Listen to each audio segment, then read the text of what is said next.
Hello everyone. तो आज की वीडियो में हम जानेंगे कि हम इंडिया में क्लिनिकल साइकोलॉजिस्ट कैसे बन सकते हैं, क्योंकि कुछ दिनों से सोशल मीडिया पे बहुत सारी पोस्ट वायरल्स हो रही है कि क्या एमए क्लिनिकल साइकोलॉजी वापस आ गया है, क्या नॉन साइकोलॉजी ग्रेजुएट्स भी अब क्लिनिकल साइकोलॉजिस्ट बन सकते हैं या नहीं। ऐसे बहुत सारे क्वेश्चंस हैं। तो आज की वीडियो में हम इन्हीं क्वेश्चंस को डिस्कस करेंगे और जानेंगे कि हम क्या सही है और क्या गलत है। तो सबसे पहले हम थोड़ा बैकग्राउंड से स्टार्ट करते हैं। बैकग्राउंड क्या था कि 2020 में नेशनल एजुकेशन पॉलिसी लागू की गई थी, जिसके अंडर यूजीसी ने एमफिल को डिसकंटिन्यू कर दिया था। असली प्रॉब्लम यहीं से शुरू हुई थी। अब जो पुराना पाथवे में जैसे कुछ बच्चों ने अपनी ग्रेजुएशन साइकोलॉजी बैकग्राउंड में नहीं की थी, उन्होंने बीकॉम, इंग्लिश ऑनर्स या फिर अदर किसी सब्जेक्ट से अपनी ग्रेजुएशन की थी। फिर उन्होंने सोचा था कि वो एमए करेंगे, फिर एमफिल करके अपनी आरसीआई रजिस्ट्रेशन ले लेंगे। अब प्रॉब्लम कहाँ से स्टार्ट हुई? जिन स्टूडेंट्स ने 2021 में अपना एडमिशन लिया था और सोचा था वो ग्रेजुएशन करके एमए क्लिनिकल साइकोलॉजी करेंगे, उसके बाद एमफिल करेंगे, उसके बाद वो आरसीआई के लिए रजिस्टर कर सकते हैं। लेकिन जब वो एमए तक पहुँचे, मतलब एमए क्लिनिकल साइकोलॉजी कंप्लीट करने लगे, तब तक एमफिल डिसकंटिन्यू हो चुका था। अब इन स्टूडेंट से बोला गया कि जो नया सिस्टम है उसको फॉलो करो। अब नए फ्रेमवर्क में प्रोफेशनल ट्रेनिंग का स्ट्रक्चर चेंज हो गया था। फ्यूचर के स्टूडेंट्स के लिए एलिजिबिलिटी अभी अलग हो सकती है, मतलब आरसीआई का कोई भरोसा नहीं, वो आने वाले फ्यूचर के स्टूडेंट्स के लिए भी अपनी गाइडलाइंस जब मर्जी तब चेंज कर सकता है। कई नए आरसीआई अप्रूव्ड प्रोग्राम में साइकोलॉजी बैकग्राउंड और स्पेसिफिक एलिजिबिलिटी कंडीशन को इम्पोर्टेंस दी जा रही है। इसका मतलब अगर आज कोई स्टूडेंट बीकॉम या इंग्लिश से ग्रेजुएशन करे और फिर सोचे कि मैं एमए साइकोलॉजी से करके फिर एमफिल या आरसीआई के लिए एलिजिबल हो जाऊंगा, तो इनके लिए आंसर है नो।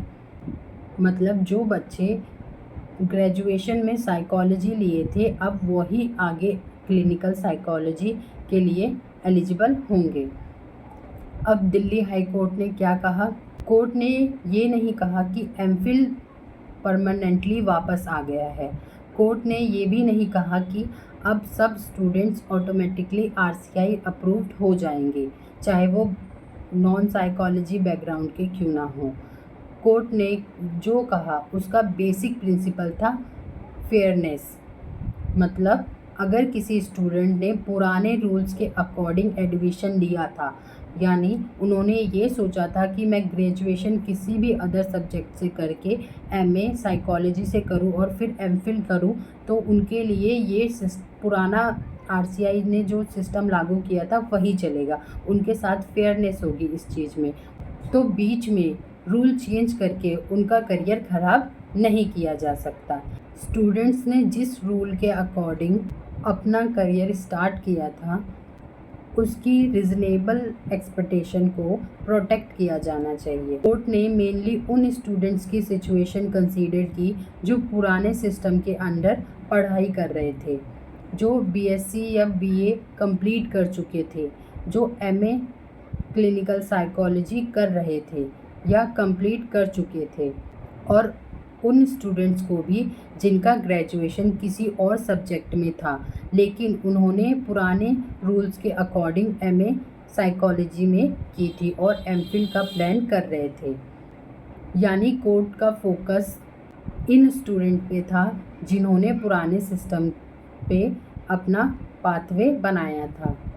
अब यहाँ क्वेश्चन उठता है, क्या अब non psychology graduates RCI approved हो गए? इस क्वेश्चन का आंसर है नो। ये सोशल मीडिया का सबसे बड़ा मिसकॉन्सेप्ट है। कोर्ट ने कहीं भी ये नहीं बोला कि अब जो बच्चे इंग्लिश, कॉमर्स या सोशियोलॉजी से ग्रेजुएशन किए हैं वो डायरेक्टली क्लिनिकल साइकोलॉजिस्ट बन जाएंगे। बिल्कुल नहीं। कोर्ट ने सिर्फ ये कहा है कि पुराने रूल्स के स्टूडेंट्स के साथ इनजस्टिस नहीं होना चाहिए। फाइनल एलिजिबिलिटी आज भी आरसीआई और यूजीसी की ऑफिशियल नोटिफिकेशन पर डिपेंड करेगी। फॉर एग्ज़ाम्पल, अब इसे एग्ज़ाम्पल से और इजीली हम समझते हैं। एक स्टूडेंट है, उसने बीए इंग्लिश में की 2021 में, ठीक है। उसने फिर एमए साइकोलॉजी में की। प्लान था उसका कि वो एमए करने के बाद एमफिल करेगा। बीच में एमफिल बंद हो गया। अब एक और एग्ज़ाम्पल लेते हैं। जैसे एक और स्टूडेंट है, उसको हम बी बोलते हैं। जो स्टूडेंट बी था, उसने 12th पास की 2026 में और फिर उसने बीकॉम किया। फिर उसने सोचा कि वो एमए साइकोलॉजी करेगा और फिर वो क्लिनिकल साइकोलॉजिस्ट बन जाएगा। तो इसका आंसर है नो। उसको नए आरसीआई रूल फॉलो करने होंगे। कोर्ट ने अथॉरिटी से ये एक्सपेक्ट किया है कि जो बच्चे पुराने पाथवे से पढ़ रहे हैं उनको एक क्लैरिफिकेशन दी जाए। अब स्टूडेंट्स जो हैं वो सबसे पहले पैनिक मत होइए। हर व्हाट्सएप मैसेज या इंस्टाग्राम पोस्ट को सच मत मानिए। हमेशा चेक करिए ऑफिशियल आरसीआई नोटिफिकेशन को, ऑफिशियल यूजीसी नोटिफिकेशन को, अपनी यूनिवर्सिटी की वेबसाइट को, जिससे आपको सही इन्फॉर्मेशन मिलेगी, क्योंकि फाइनल एलिजिबिलिटी वही लोग डिसाइड करेंगे। इस जजमेंट का मतलब ये नहीं है कि एमफिल परमानेंटली वापस आ गया है और ये भी नहीं है कि अब हर MA clinical psychology student automatically RCI approve हो जाएगा, यानी साइकोलॉजिस्ट बन जाएगा। इस जजमेंट का मेन पर्पस है ट्रांजिशन फेज के स्टूडेंट के साथ फेयरनेस मेंटेन करना। अगर आपने पुराने रूल के अकॉर्डिंग अपनी जर्नी स्टार्ट की थी तो कोर्ट ने कहा है कि आपके करियर को बिना प्रॉपर ट्रांजिशन के अफेक्ट नहीं किया जाना चाहिए। लेकिन अगर आप नए एडमिशन लेने वाले स्टूडेंट हैं तो आपको करंट आरसीआई अप्रूव्ड पाथवे और एलिजिबिलिटी क्राइटेरिया फॉलो करना होगा। अगर ये वीडियो आपके लिए हेल्पफुल रही हो तो इसे अपने साइकोलॉजी फ्रेंड के साथ ज़रूर शेयर करें। और अगर आप psychology, clinical psychology, RCI, IGNOU या करियर गाइडेंस से रिलेटेड ऑथेंटिक और ईजिली एक्सप्लेनेशन चाहते हो तो चैनल को सब्सक्राइब करना मत भूलें।